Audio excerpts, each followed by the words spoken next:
We're going to go see that. Okay, right. Galio Magic damage top laner, double AP solo laners, Galio top, BB special. Makes a lot of sense. And it's another global. Oh my god, literally everyone could fly it. I love it. G2, one person pings a side lane, everyone turns up the party. There's a lot of interesting conversations about whether you should trade Grubs for Dragon, which side is the best right now. I think in week 1, Rogue found that them getting Grubs wasn't working. They went towards stacking Dragons. That hasn't completely been clean for them either, but it has been slightly more successful. A minute 30-ish to go. Might have an angle onto him here. Might indeed, because Caps has no flash. Permafrost with Larson able to hit and free hit would be good, but Skumont in the way. This turns into a 2v2 where for Skumont, as he's flashed on by Malrung, he still has the damage. Malrung looks too ambitiously and stares death in the eye. Skumont with first blood as Adam made the roam up and gets one for himself. The hero of Rogue. Who's the one in Marble who can... Who's got super speed? Like, who's... Quicksilver, I guess. Is that a thing? Yeah. Is the Flash not Marble? No, that's the other one. Oh, no. The other one. We don't even say DC. No. They don't have a game. They probably did, but we just didn't play it. Yeah, they had a movie about Flash, and it was... that's like the fail Flash over the wall. That's how I'll describe it. Oh, good. No, Grub's going to go up with the Talia, and I think this is one of the few lanes we've seen where Talia's not coming out at 15 minutes with the lead. Especially in Europe.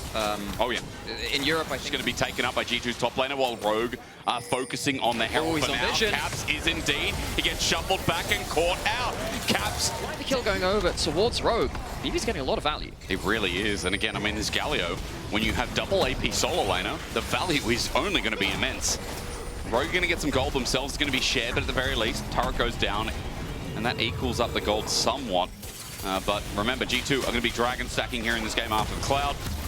2 more to go versus this Herald to see if Rogue can get any more pressure and open up the map a bit. I have to say, that last series of play where Caps is caught, kind of surprised G2 didn't respect. Rogue having some decent vision control, getting those picks earlier, losing bot lane turret once they teleported away from it, losing top lane turret now, that gold goes over to Caps. G2 slowly opening up the map, and now you don't have this R2. Not starting the fight just yet. Herald summon in mid lane, looking to break open the map. Of course, Rogue no real pressure in this mid lane just yet. There's no synergy with this play, actually. Skumont's caught out, but he buys some time, gets a stun down. The hero's entrance is good, and I was going to say that, but Skumont survived so much longer than I thought. Rogue couldn't get the damage committed, and they're probably just not at the point yet. Larson sped up by the Auroras. LeBron sets up with the quickness and the all-in. It's perfectly done. Skumont again just refuses to say die. Broken Blade has to flash out in the end, but he's okay. A permafrost followed by Rogue's Malrung, but G2 have won the play, and they've won it off the back of singular members. Wonderful engage there from G2. That's going to stop any kind of gain that happened with that Herald there. In fact, Rogue are going to lose their own mid lane turret, and G2 now have every single dragon down. Well, Skumont is going to face check this. Going for a 50-50 is like where we start. XQ tries to get in the way, but G2 do not. They leave it as 2 for 2 dragons in the game, as G2 also have the inside track towards mid. Adam trying to get there first, but Rogue are all spotted out. Moving through Tri-Brush on a ward. Ezreal trying to clear out a bit of that mid wave. G2 do have a lot of tools still to start fights. They can Pantheon ult if they really find someone on vision. You got the Talia ult as well. When you leave an objective like that as Dragon, closer. Broken Blade on the flank will be spotted. Oh, here comes Pantheon. He just rolls on in onto Adam, onto Larson. Who do you want? He finds a mid laner, and with the hero's entrance as well, Broken Blade zones out the whole fight. XQ doesn't get a chance. Shield of Durand, a false turret behind them, but gives no inspiration to Patrick. He drops like a fly as Lebrov is the opposite answer. 2 for 1, bot laners get it hard. Oh, it's a superhero landing from Skumont, really helped out by the Galio, splits the team fight wonderfully, and Rogue can't contest this out to Khan now. Larson would have to teleport back in, but he hasn't managed to recall in time. Broken Blade holding the door shut. G2, good objective. I mean, Broken Blade won't die to these two. It'll take a long time. He just punches away. Good zoning from Caps in the meantime as well. Skumont's low, but they don't know that yet. Rogue are unaware, and with Tri-Brush control just lost as well. Skumont, okay, now they spot him out, but the smite's going to come down, and GA acquired. G2 with another big back play. I love this guy that punishes you for not having information. Very true. G2, very clean game, and here come the ultimates. Yeah, Larson, who was once killing, is now going to be frilling because he's up against a turret with no hope. The full dive comes online, and this is what G2's comp was built for. You say Ed2.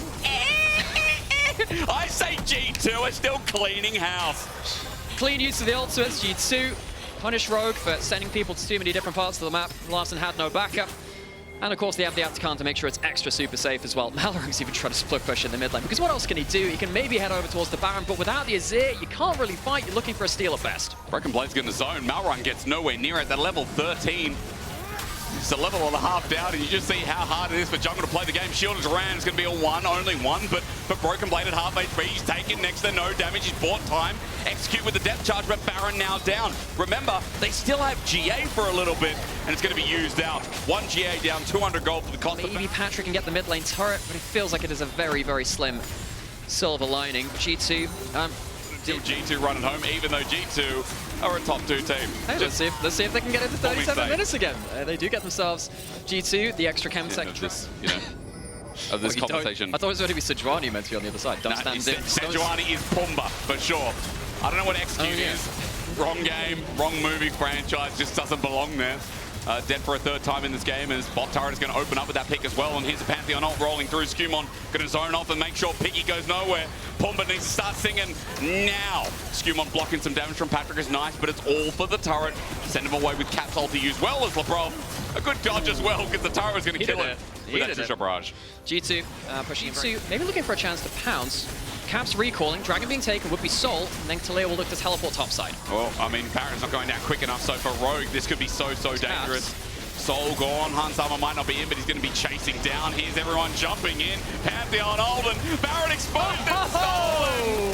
In front of Skewmon, Marang stands no chance. A spear over the wall as well.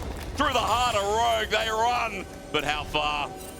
Well, we'll see. Caps doesn't have the wall anymore, but wants to put down that E. Does get hooked onto it. And here comes the hero's entrance as well. Broken Blade, you're very much a hero here as Larson tried to separate the pack, but G2 are going to chase him down.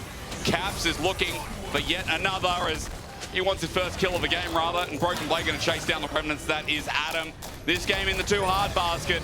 And with longer death time as a base, it's going to be tatters, if not destroyed completely. It has felt so anti-fun for Rogue to play this game. Yeah. G2 have had a stranglehold, and they have not allowed Rogue vision, they have not allowed them team fights, they have not even allowed them the few objectives that they've really headed towards. G2, very clean, very dominant.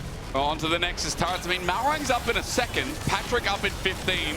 They're going to try anyway, and G2 have the soul, so it might help with the low health bars as Adam's ulti did nothing, and Malrang, as he steps up to defend, might be trying to do a little bit more than something as G2 run away. They're not going to take this full 5 on 5. Okay, maybe, you know, like first Baron spawns, you're already 13, 14k up. We had the Genji Hummer life game that was like that as Larson. He's going to get away, but Cap's I don't know if he is. Yeah, I mean, there's no chance, is there?